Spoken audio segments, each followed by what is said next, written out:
Dangerously high temperatures are set to scorch much of the country this week as a brutal and long-lasting heat wave bears down on the East Coast and Midwest. Hundreds of cities could hit record highs by Friday when more than 175 million Americans will face either major or extreme heat risk, according to the National Weather Service. For more, we turn now to Jeff Berardelli, meteorologist and climate specialist at WFLA in Tampa Bay. Jeff, welcome back to the program. So the National Weather Service, as we said, described this as a prolonged and extremely dangerous heat today. What should we know as we head into the holiday weekend? It's going to get worse as we head towards Thursday, Friday, and also into Saturday. We're going to see the potential for a couple of all-time record highs, or at least very close to those record highs.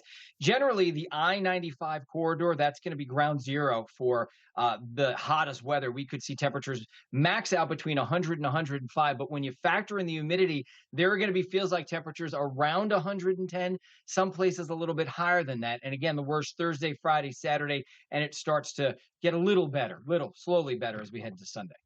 So give us a sense of the next few days. Walk us through it. Yeah, the next couple of days, actual high temperatures, 95 to as much as 105 degrees. When you factor in the humidity, feels like temperatures are going to be about 105 to 110 in some of the hottest cities. And I think along the I-95 corridor, we will likely exceed 110 for that heat index. So it is going to be oppressive. Yesterday, there was a heat index of 106 in Chicago, 113 in Milwaukee. We've seen cities like Philly and New York City declare heat emergencies. Put this in perspective for us. How hot are these temperatures compared to average? Right. So again, we could see one or two all-time records, but the heat dome or the heat wave is not necessarily unprecedented, but I'd put it somewhere around the 95 to 100 percentile in terms of how strong it is. So it's one of the stronger heat domes or heat waves that we have seen because it's long-lasting, because of all the extra humidity, because of the intensity of it, and because it's affecting such a large part of the country. Again, the worst of it's the next couple of days with temperatures getting close to 105 in cities like D.C., maybe even Philadelphia, probably a little less than that in New York. It's rare we get to numbers like that. What's the impact of El Nino on all of this? Yeah, so there's a lot of heat building in the tropical Pacific, the eastern tropical Pacific. In fact, we're on pace for a super El Nino. In fact, we're at record pace already. This is probably going to be the strongest El Nino we've ever seen. And we're already seeing it link up with the atmosphere. And so extra heat is being put into the atmosphere already. It's early for this to be happening. So El Nino not only injects extra heat, but it also kind of augments the steering patterns across Earth. And so we end up oftentimes with events that are somewhat unprecedented, especially during strong El Nino years. And the heat domes tend to be that much more amplified. It's almost like a weather system on steroids, if you will. And so we're seeing these heat domes play out all over the world right now. The last 11 years are the hottest on record. We know the ocean is getting warmer. The Earth's surface temperature is rising. Europe is experiencing unprecedented heat right now. What's the impact of climate change on all of this? Climate change underlies all of this, right?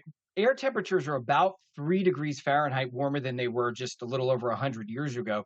So if you picture it like a building, if your foundation of the building is, let's say, 3 feet higher, well, then your building's going to be 3 feet higher. So climate change is making all heat domes, every heat wave, more intense, longer lasting, and also larger in scope.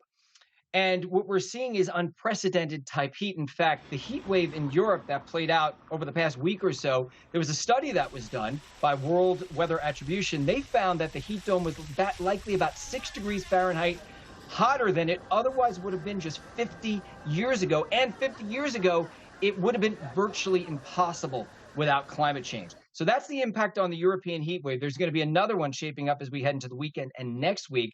For the eastern U.S., again, not an unprecedented heat wave, but climate change is certainly making it hotter than it would have otherwise been. Jeff Berardelli, meteorologist and climate specialist at WFLA there in Tampa Bay. Thanks again for being with us. You're welcome.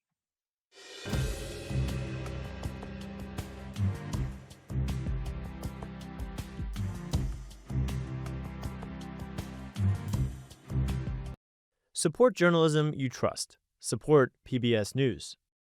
Donate now, or even better, start a monthly contribution today.